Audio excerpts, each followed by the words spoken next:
Thanks again for joining the Emancipate Show. I'm your host, Kel. I know it's been a little bit, but I've been busy working, trying to get this paper. Just want to share some things with you.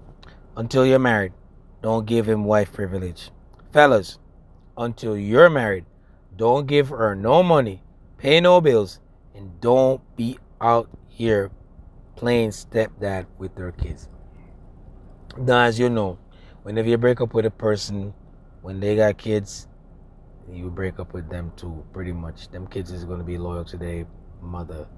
And once you and them break up, all that good stuff you did is pretty much out the window. Speaking from personal experience. And yeah, if she's going to hit you with some stupid shit like that, don't be out here playing no daddy to them kids. And definitely, if she's holding out, make sure you got a backup plan. You know what I'm saying?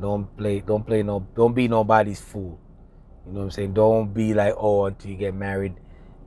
Don't do that, because you gotta take the car for a drive, if you know what I mean. First, you gotta test drive it out first to make sure the car is good and the transmission ain't gone or the engine ain't gone, if you know what I'm saying. Okay? So don't believe this bullshit right here. Don't do that. The person that looks out for everybody is usually alone when they need somebody.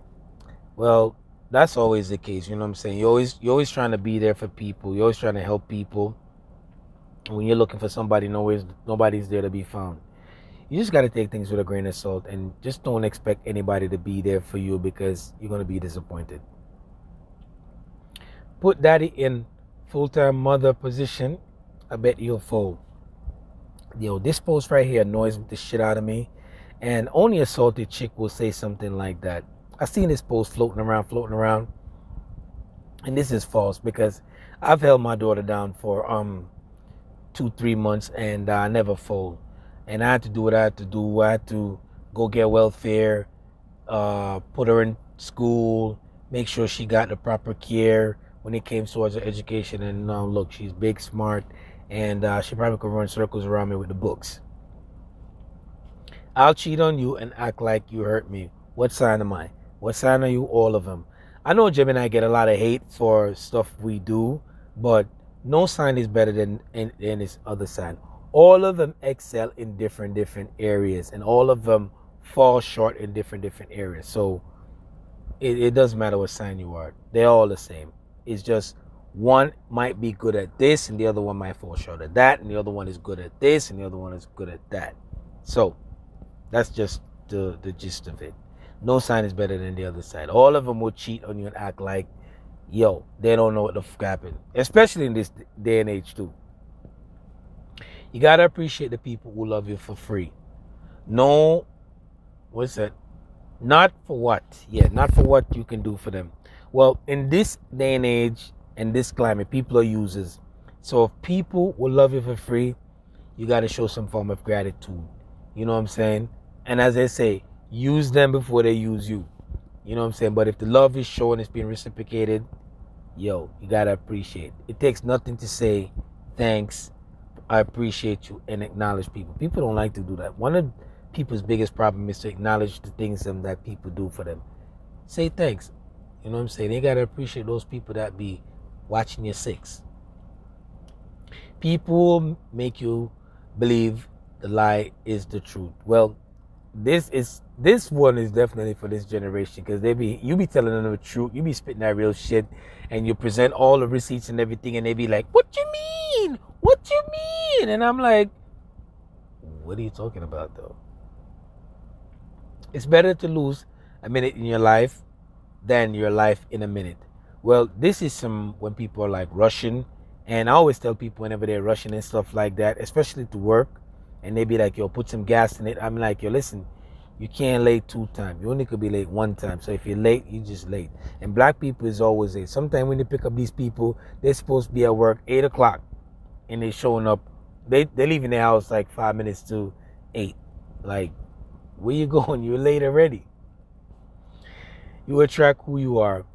I think the next post that I'm gonna go over is pretty much almost the same thing in reference to this. You ever hear people say, why do you attract these people? Because your energy and them match, and that's basically who you are. It's like you're dating your own self, but in a different version. Kind of one of those.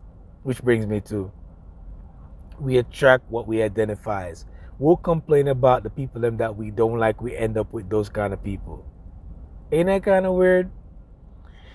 No matter what you say, the truth has no friends. Anybody is to speak of the truth, they will definitely have no friends. Especially when you put people on the spot and you call people out, definitely not gonna have no friends. To be a good boss, you gotta be a good worker too. Something they don't teach in school. Well, if you're gonna lead people, point people in the right direction, you gotta start somewhere as a leader. It's like you start out as a worker, you become a supervisor, you become a manager, then become a boss. So you basically travel the journey on being that person by taking on responsibility, doing what you gotta do, making shit happen. That's a boss move. And when you get in that position, basically you level up, and you basically been tested to be that kind of person that you are. So in order for you to be that boss, you gotta be able to lead people. You know what I mean? So this right here got a lot of truth to it. So you gotta start at the bottom, and then when you start from the bottom and you get to where you are, then you know what it's like being a boss, because you walked that path before. If your absence don't bother them, your presence never meant anything to them. It's like you tell people that you be like, you miss me, and like it's like your presence never meant shit to them. Like they could have just basically done without you. So like, if your presence is not felt, that means they ain't even feeling you. You dig? Plain and simple. People measure success in having a car, living in a big house, wearing fly shit. Success should be measured in your happiness. I mean, health is wealth.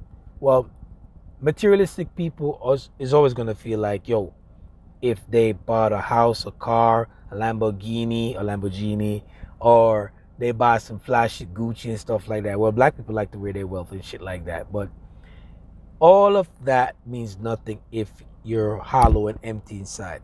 Happiness is within you. If you don't feel that happiness within you, it's like you're living a fake life.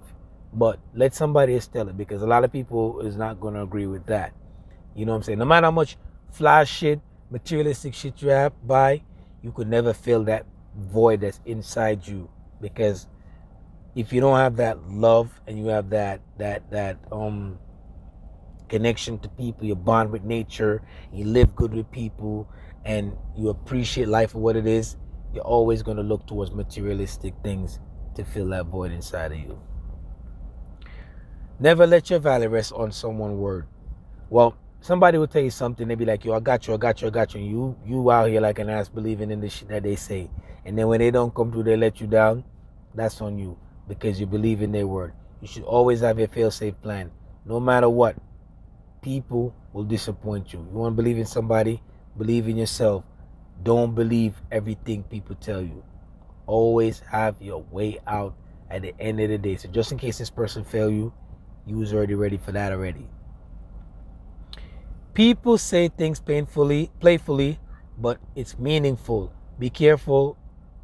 They're low-key haters. Well, somebody will joke about something and they will shade you, and it might go over your head.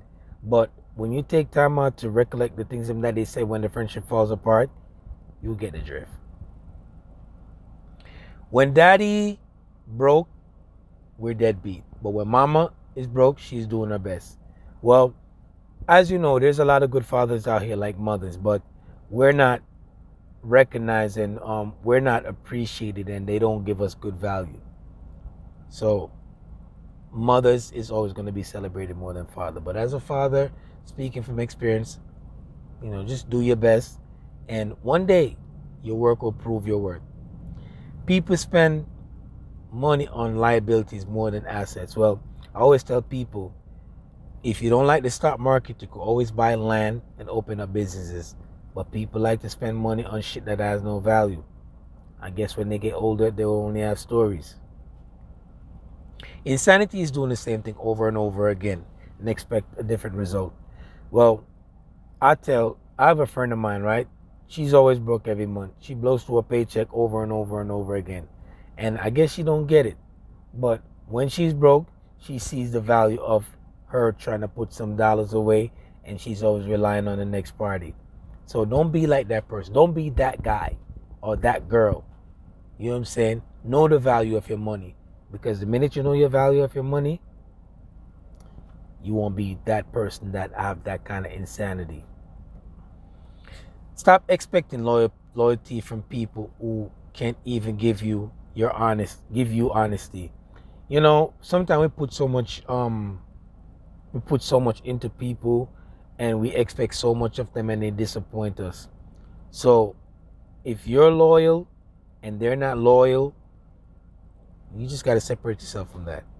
It's just not worth it, because in the end you're just going to be hurting yourself, because you're always going to be expecting they're going to be letting you down with either lies and dishonesty. Are you comfortable letting her know if she isn't springtime fresh? What's wrong? Your wife's, yeah, I will let her know right out the gate. I'm like, hey, you need to go get that thing checked out. I know it's embarrassing. I know people don't like to talk about it. But yeah, this is a discussion that needs to be had. Anyway, last but not least, I saw this on my feeds. If your thing is little and you're fine, we can work something out. I saw this girl made this post, and you should have seen all these little ninjas with their little thing-a-ling in the comment section. What a shame. And I'm like, look at all these little earth buckets. Like, really? Really? Yeah, that thirsty? That's what you had to post in order for to draw you little ninjas out with your little tealy? Yo, these ninjas these guys just go for anything. You don't know if it's big like that, and you're already in a comment section in the inbox. Anyway, thanks again for joining the Emancipation Show. I'm your host, Kel. Over and out.